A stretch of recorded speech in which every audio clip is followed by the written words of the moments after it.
যোগাসন না। কুসুম দোলন দোলে শ্যামরায়, তমাল শাখে দোলা দোলে দুজনে।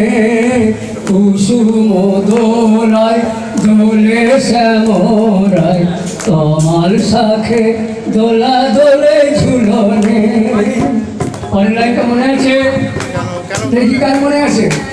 তাহলে সেটা তো মানে ধরো, আমি তো ধরবই। কার মনে? শ্রীমতী হাসে।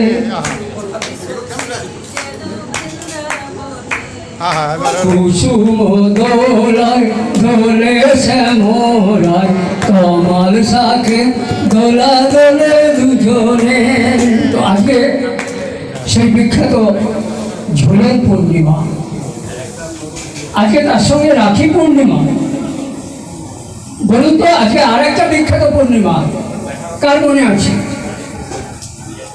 নেই, বলো তুমি। শ্রাবণী পূর্ণিমা। শ্রাবণী পূর্ণিমা।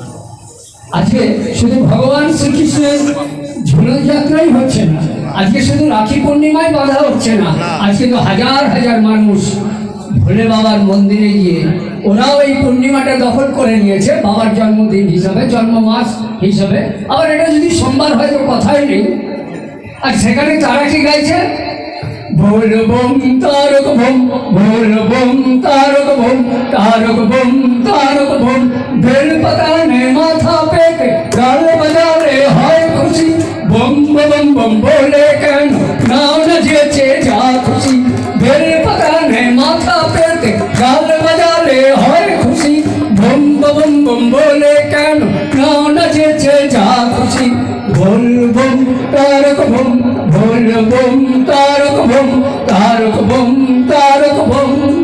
তো আজকে তেজস্বানন্দ মহারাজের জন্মতিথি, এই তিনটে পূর্ণিমার যোগ দিবসে আসুন আমরা সবাই মিলে একবার আমাদের হরিদ্বারে ভোলাগিরি আশ্রমের মহামণ্ডলেশ্বরের নামে জয়ধ্বনি দিই, যেটা আমি আশা করেছিলাম আগেই সর্বানন্দ মহারাজ দেওয়াবেন। বলুন, তেজস্বানন্দ মহারাজ কি? তেজস্বানন্দ মহারাজ কি? তেজস্বানন্দ মহারাজ কি? এবার বলি, ভগবান শ্রীকৃষ্ণ কিন্তু শুধু দোলাতেই দোলেননি, আজন্ম কাল ওনাকে লড়াই করে যেতে হয়েছে, যেটা সর্বানন্দ মহারাজ খানিক আগেই বলছিলেন যে আমরা কবে জাগব। সেই জাগার প্রথম জিনিসটা ভগবান শ্রীকৃষ্ণ উনি দেখিয়ে দিয়ে গেছেন। উনি প্রথম বলেছেন, যদা যদা হি ধর্মস্য গ্লানির্ভবতি ভারত, অভ্যুত্থানম অধর্মস্য তদাত্মানম সৃজাম্যহম। সেই পুতানারা খুশি বুকের ওপর থেকে ওনার লড়াই শুরু। তারপর তো ধেনুকাসুর বকাসুর বধ দিয়ে উনি অন্যায়ের প্রতিবাদ করলেন। তারপর চলে এলেন বলরামকে নিয়ে নিজের মামাকে বধ করতে। মনে রাখবেন, উনি কিন্তু সারা জীবন শুধু ওই তোলায় ঝুলনের ঝোলে নিয়ে, যারা শুধু ঝুলন পূর্ণিমা নিয়ে আছেন তারা থাকুন। আসুন আমরা ভগবান শ্রীকৃষ্ণের সেই আদর্শ গ্রহণ করি। প্রথমে আগে নিজেকে জানি, নিজেকে পাল্টান, আর নিজের মধ্যে আত্মজ্ঞান জাগরিত হলে সর্বানন্দ মহারাজ যেটা খানিক আগে বারবার বলছিলেন, জাগতে হবে জাগতে হবে। আসলে দেখতে হবে আমি নিজে জেগেছি কি, আমাদের আত্মজ্ঞান প্রকৃত স্ফুরিত হয়েছে কি।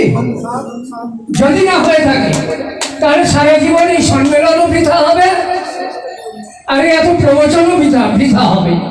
এইটুকুন বলে আসুন আপনার আমার সকলের যিনি জগৎগুরু, আসুন আমরা সবাই দুহাত তুলে তাকে প্রণাম জানাই। বলুন, জয় জগৎগুরু কি, জয় জগৎগুরু কি, জয় জগৎগুরু কি, জয় জগৎগুরু, জয় জগৎগুরু।